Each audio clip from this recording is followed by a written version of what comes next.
Hey, welcome to today's video. Today we're going to be talking about how to stop suffering. All too often, the thing that makes us suffer more than anything else in the world is this thing right here.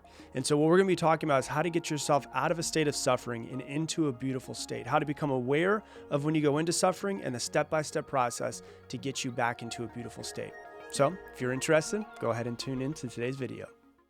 Our realities, for the majority of people, not everybody is it this way, but for the majority of people right now listening, your life is pretty good. It's in a pretty good situation, and it might not be where you want it to be. It's actually probably not where you want it to be because you are listening to this podcast.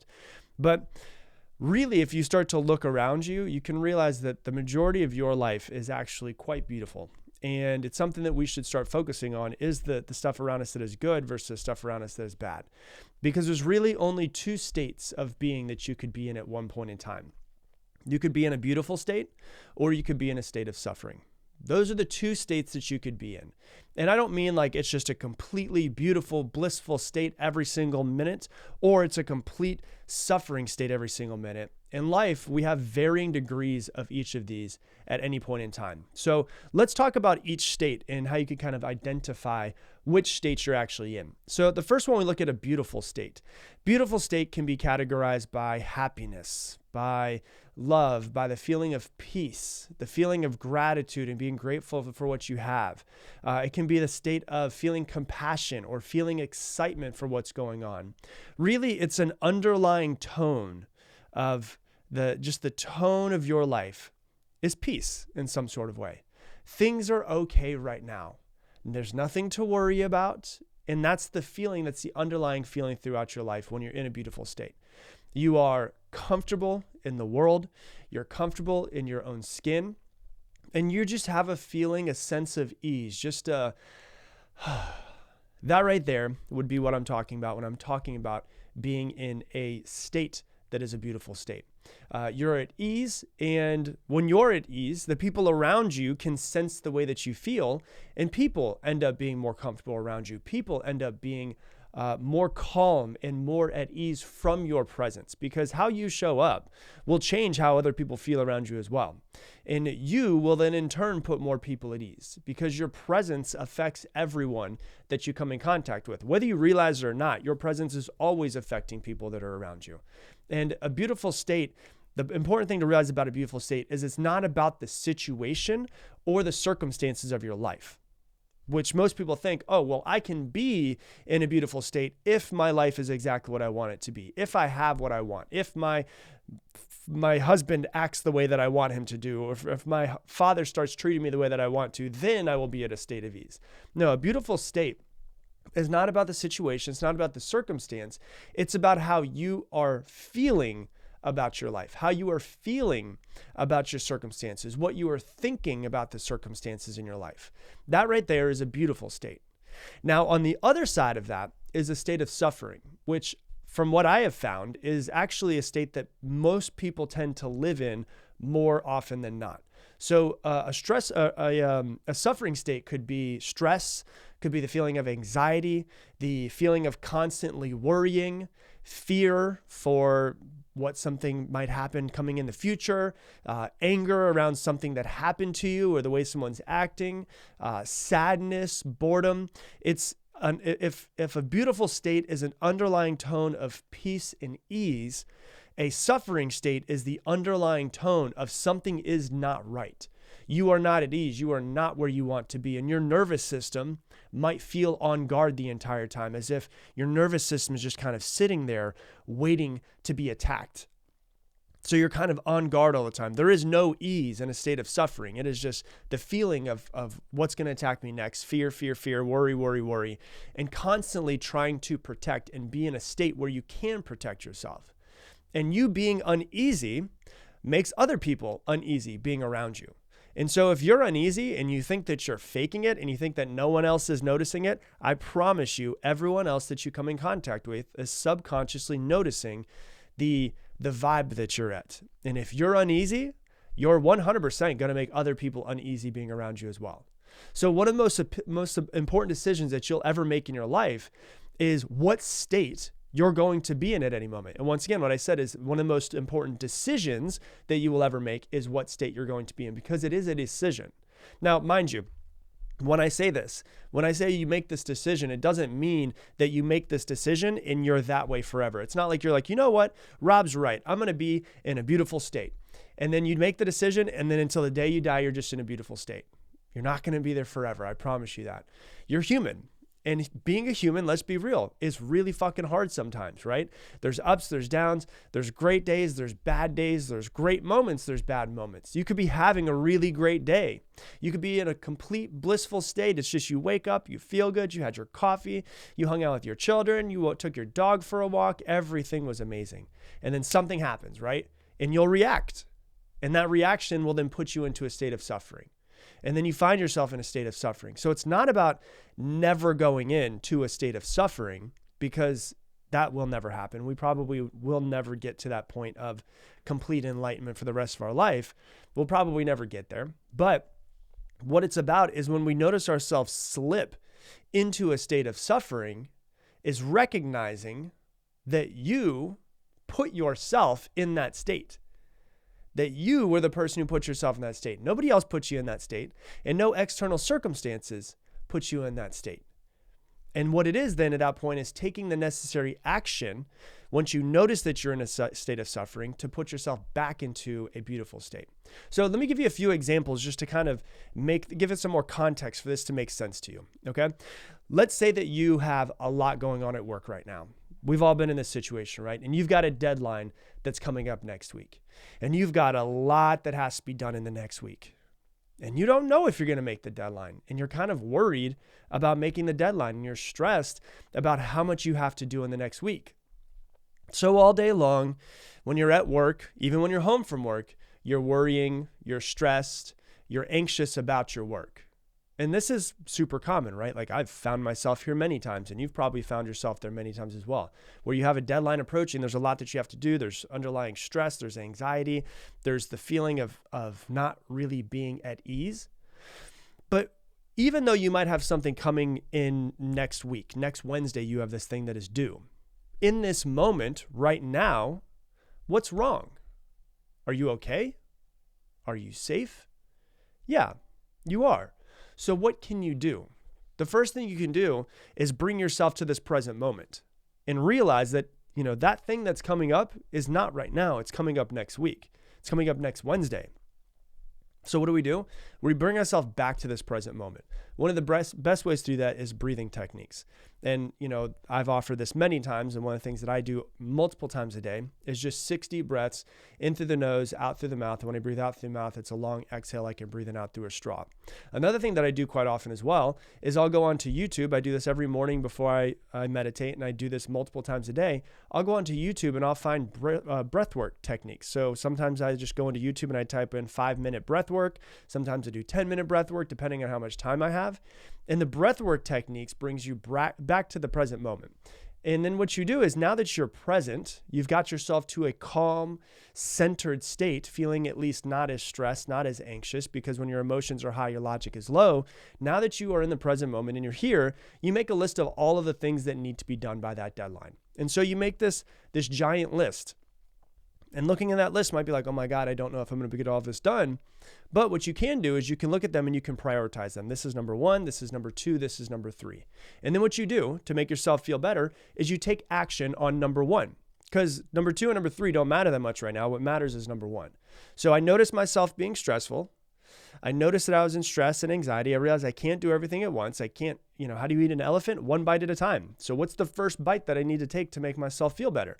So I noticed myself stressed and anxious. What am I stressed and anxious about? I'm stressed and anxious about this thing that's coming up next Wednesday. Okay, what can I do right now? I'll bring myself back to this present moment. I'll do some breathing techniques. I'll make a list of my to-do list that needs to be done for that. I will prioritize number 1, number 2, number 3, the 3 most important things on that list.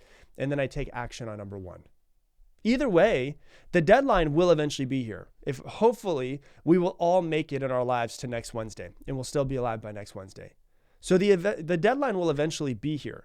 And if we're being real, you will probably get it all done. And so you could get it all done with this feeling of stress and anxiety and worry and just white knuckling your way through the next week. Or, and with that, just so you know, when you're stressed and you're white knuckling and it's stress, anxiety and pushing yourself and worry and all of that, you have massive amounts of cortisol and adrenaline that's flowing through your body, and that's putting your body at unnecessary stress. It's all running through your veins. And then what happens? You're so stressed out at work, you get home from work and that stress carries in. And maybe because of it, you're a little bit more short fused with your children and you snap at your children. And you're like, oh my God, I just snapped at my children. I just yelled at them because of the fact that I'm so stressed out at work. Or maybe you snap at your spouse because of all the stuff that's happening at work. And now you realize that your feeling of stress and anxiety is not just you. It's now people around you it's affecting.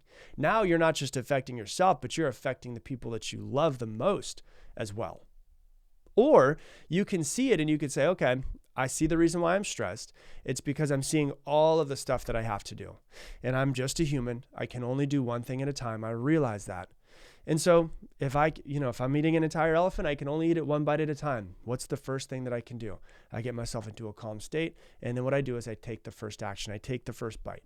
Wouldn't you agree that you probably take better action when you're calm, centered, and focused versus stressed, worried, pissed off, like a kid throwing a temper tantrum mentally?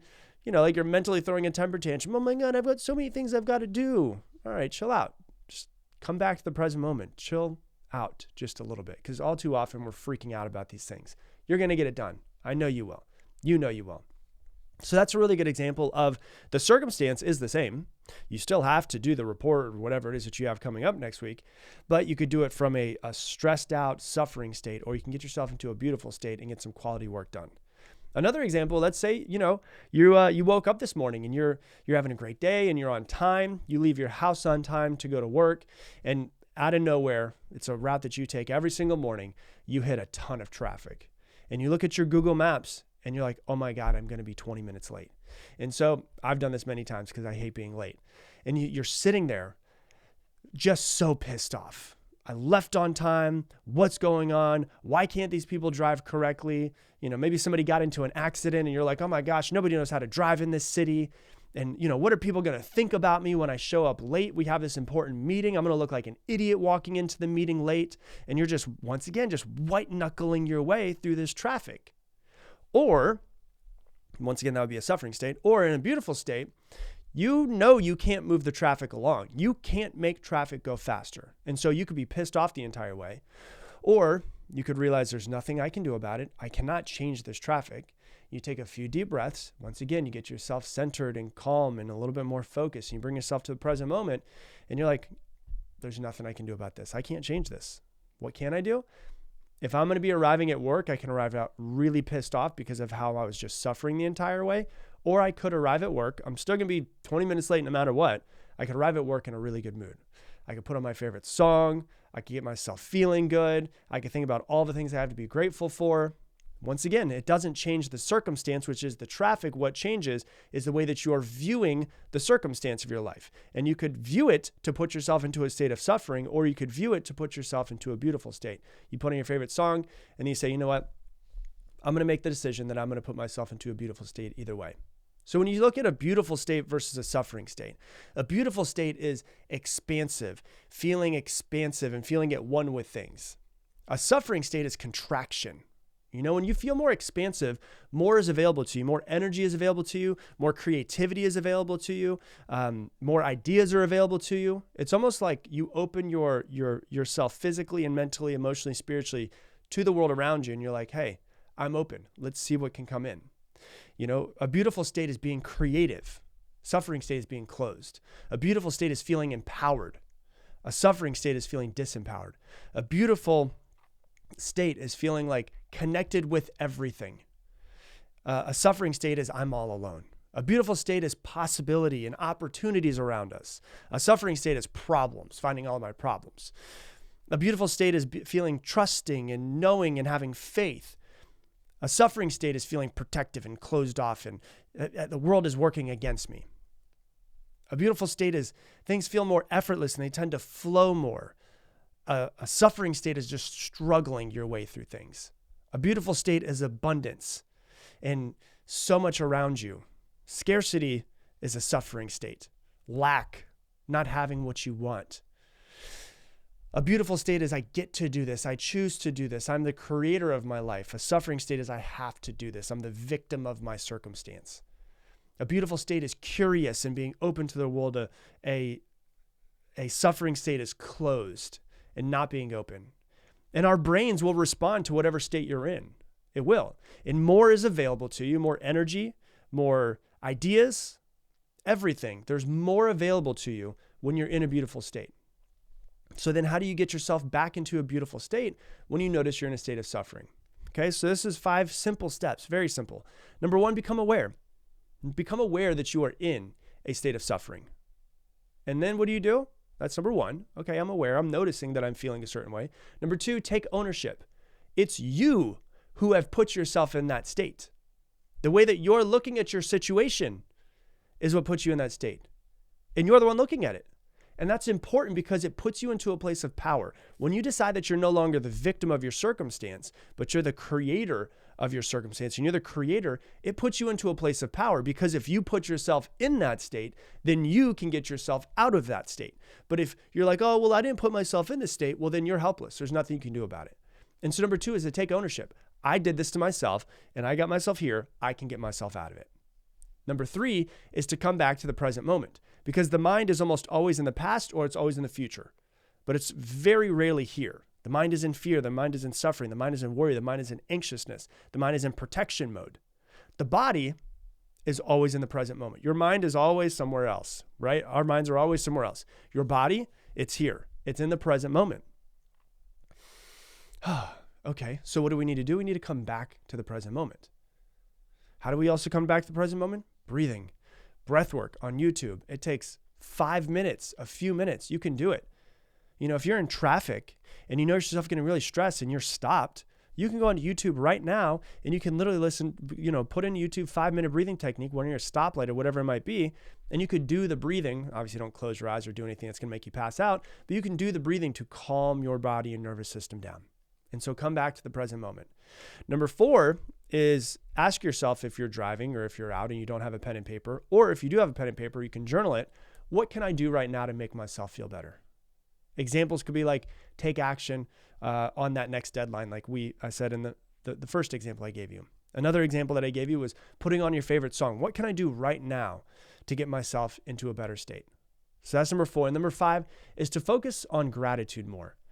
You have to learn just to be more grateful. There's so much, if you're listening to this podcast, you have so much to be grateful for. There's so much shit that's always happening in the world and so many terrible things that are always happening all over the place.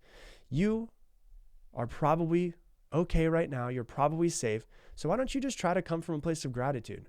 Every morning, think about what you're grateful for. Set your internal GPS to be more grateful for what you have in your life. So those are 5 steps to get yourself into a beautiful state. But really what it comes down to is notice that you're always in one of 2 states. Become aware of it, take ownership of it, and then take the necessary actions to get yourself into the state that you want to be in. So that's what I got for you for today's episode. If you love this episode, please share it on your Instagram stories and tag me in it, Rob Dial Jr., ROBDIALJR. And with that, I'm going to leave you the same way I leave you every single episode. Make it your mission to make somebody else's day better. I appreciate you, and I hope that you have an amazing day.